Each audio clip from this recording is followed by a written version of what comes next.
Good evening and welcome to this learning platform Learn Knowledge. Let us start our today's science class. In today's class, we shall start a new chapter from chemistry, that is acid, bases and salts.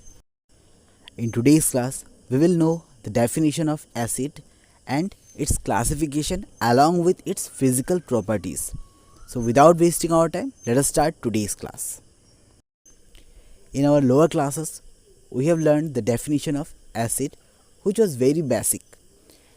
So in this class, we shall redefine the acid. Acid can be defined as the substance which releases H plus ions when dissolved in water.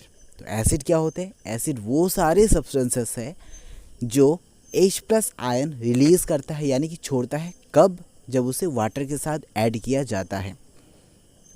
Clear हुआ? So acid are the substances that release H plus ions when added with water.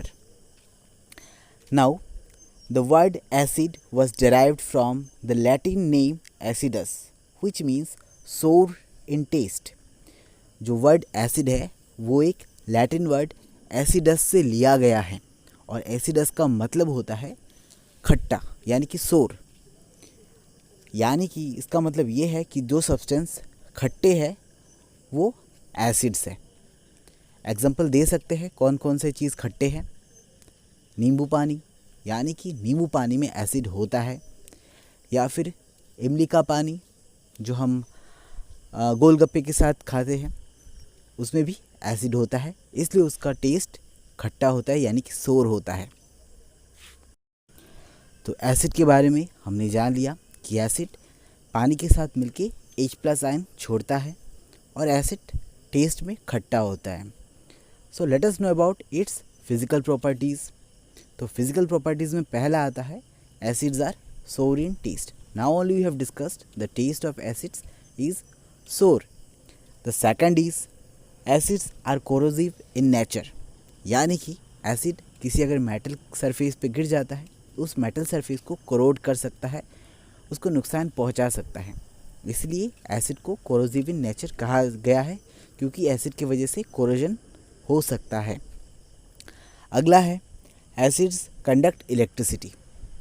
Clear है कि acid के through electric current pass हो सकता है, इसीलिए acid को electricity का कंडक्टर कहा गया है। अगला acids are soluble in water, यानी कि एसिड पानी के साथ घुल सकता है।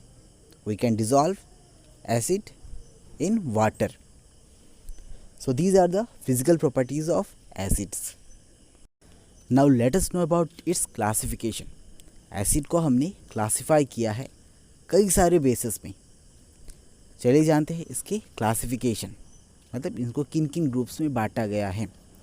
तो पहला जो है वो है on the basis of their sources, यानी कि ये एसिड कहाँ से मिलता है उसके ऊपर डिपेंड करके हमने एसिड को दो भागों में डिवाइड किया है। Acid has been divided into two groups. One is organic acids, second is inorganic acids. So let us know what are organic acids. So the acids which are derived from plants and animals are called organic acids, यानी कि जो acids plants और animals से पाया जाता है उसी को हम कहते हैं organic acid. For example citric acid lemon juice में पाया जाता है, तो ये एक ऑर्गेनिक एसिड हुआ। ऑक्सैलिक एसिड टोमेटो में पाया जाता है, तो ये भी एक ऑर्गेनिक एसिड हुआ। नेक्स्ट मिथानोइक एसिड, ये बी स्टिंग, जब कोई बी हमें काटती है तो उसमें मिथानोइक एसिड होता है, जिसकी वजह से हमें जलन महसूस होती है। So it is also an example of organic acid. Now let us know about the inorganic acids. Acids which are derived from rocks and minerals are called inorganic acids. यानी कि जो एसिड रॉक्स और minerals से derive किया जाता है उसको हम कहते हैं इनऑर्गेनिक एसिड्स, या फिर हम उसे मिनरल एसिड भी कह सकते हैं। फॉर एग्जांपल HCl यानी कि हाइड्रोक्लोरिक एसिड, सल्फ्रिक एसिड या फिर नाइट्रिक एसिड। तो ये सारे हैं इनऑर्गेनिक एसिड्स, यानी कि इसे हम रॉक्स और मिनरल्स से डिराइव करते हैं। इसका मतलब ये नहीं कि ये एनिमल्स के बॉडी में नहीं पाया जाता, ये एनिमल्स के बॉडी में भी पाया जाता है। जैसे कि हमारे स्टमक के अंदर HCl पाया जाता है, पर HCl एक इनऑर्गेनिक एसिड है, वो ऑर्गेनिक एसिड नहीं है। अब आप ये पूछेंगे कि सर अगर HCl ह्यूमन बॉडी में मिलता है तो हम इसे इनऑर्गेनिक एसिड क्यों कहते हैं, ऑर्गेनिक एसिड क्यों नहीं कहते हैं? इसके लिए हमें ये देखना होगा कि ये बनता किससे है। इसमें क्या होता है, हाइड्रोजन और क्लोरीन होता है, और क्लोरीन क्या है, एक मिनरल है। तो ये किससे डिराइव किया गया है, एक मिनरल से डिराइव किया गया है। तो हम इसे मिनरल एसिड या फिर इनऑर्गेनिक एसिड कहते हैं, इसको हम ऑर्गेनिक एसिड नहीं कहते हैं। Now let us know how the acids are classified on the basis of ionization. So on the basis of ionization, acids are classified into two types. One is strong acid, another is weak acid. Let us know what are strong acid. Strong acid होते क्या है? These are the acids which ionize completely in water. यानी कि ये वो सारे acid हैं जो वाटर में घुलते ही कम्प्लीटली आयोनाइज्ड हो जाते हैं, यानी कम्प्लीटली आयंस में सेपरेट हो जाते हैं। इसको हम कहते हैं स्ट्रॉन्ग एसिड। ये बहुत स्ट्रॉन्ग होता है, ये अगर हमारे हाथ में गिरेगा तो हमारा हाथ जल जाएगा। For example HCl। और जितने भी सारे इनऑर्गेनिक एसिड होते हैं वो सारे के सारे स्ट्रॉन्ग एसिड्स होते हैं, वो बहुत ख़तरनाक होते हैं, डेंजरस होते हैं। अब नेक्स्ट आते हैं weak acid. These are the acids which ionize partially in water. ये पूरी तरह से आयोनाइज नहीं होते हैं, ये पार्शियली आयोनाइज होते हैं, यानी कि इसका एक पार्ट ही आयोनाइज होके आयंस छोड़ते हैं। और जितने भी सारे ऑर्गेनिक एसिड्स हैं, यानी कि प्लांट्स और एनिमल्स से जो पाए जाते हैं, वो सारे वीक एसिड्स होते हैं। उससे हमें उतना नुकसान नहीं होता, डेंजर नहीं होता। जैसे कि सिट्रिक एसिड लेमन जूस में पाया जाता है। क्या लेमन जूस हमारे हाथ में गिरने से हाथ जल जाता है? नहीं। तो ये इतना डेंजरस नहीं होते हैं क्योंकि ये वीक एसिड्स हैं। नेक्स्ट आते हैं बेसिसिटी के ऊपर, यानी कि बेसिसिटी के ऊपर बेस करके एसिड्स को कैसे क्लासिफाई किया गया है वो जानेंगे। So on the basis of basicity acids are classified into monobasic, dibasic, tribasic और टेट्राबेसिक भी होता है। अब ये बेसिसिटी होता क्या है? हमने एसिड के डेफिनेशन में पढ़ा था कि जब एसिड वाटर के साथ ऐड किया जाता है या फिर डिज़ोल्व किया जाता है तो वो H+ आयन छोड़ता है। अब हम ये देखेंगे कि वो कितने नंबर ऑफ H+ आयन छोड़ता है पर मॉलिक्यूल। पर मॉलिक्यूल वो कितना नंबर ऑफ H+ आयन छोड़ता है, उसी के ऊपर डिपेंड करके हम लोग उसको क्लासिफाई करेंगे। अगर वो एक H+ आयन छोड़ता है तो वो मोनोबेसिक होगा, अगर 2 छोड़ता है तो डाइबेसिक होगा, अगर 3 छोड़ता है तो वो ट्राइबेसिक होगा। क्लियर हुआ? अब इसके डेफिनेशन जानते हैं। तो मोनोबेसिक एसिड किसे कहते हैं?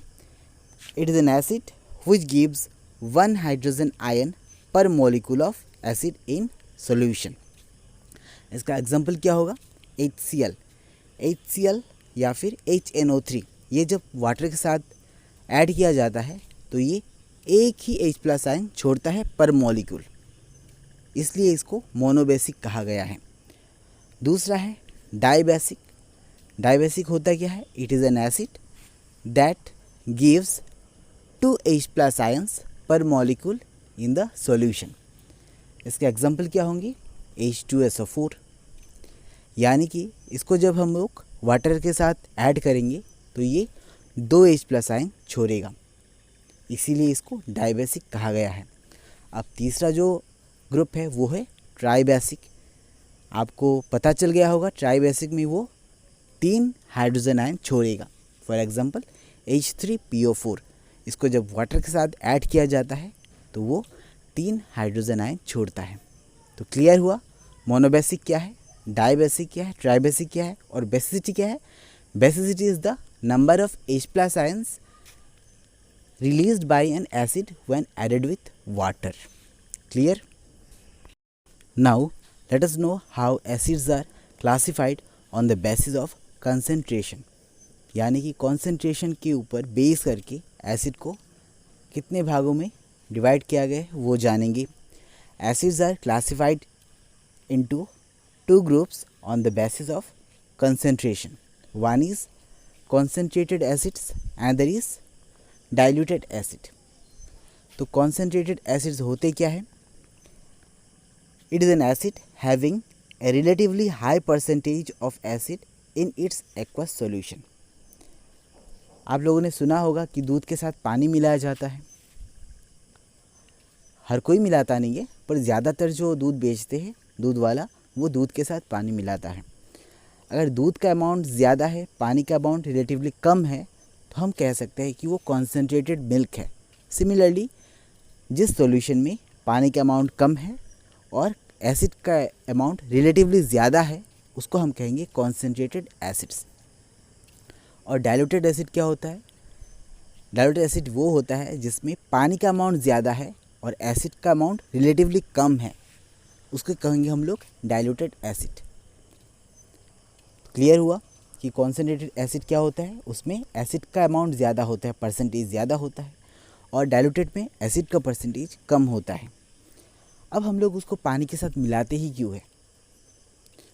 एक्चुअली एसिड जो है वो अपना बिहेवियर यानी कि अपनी प्रॉपर्टीज़ कब दिखाता है? जब वो वाटर के साथ ऐड होता है.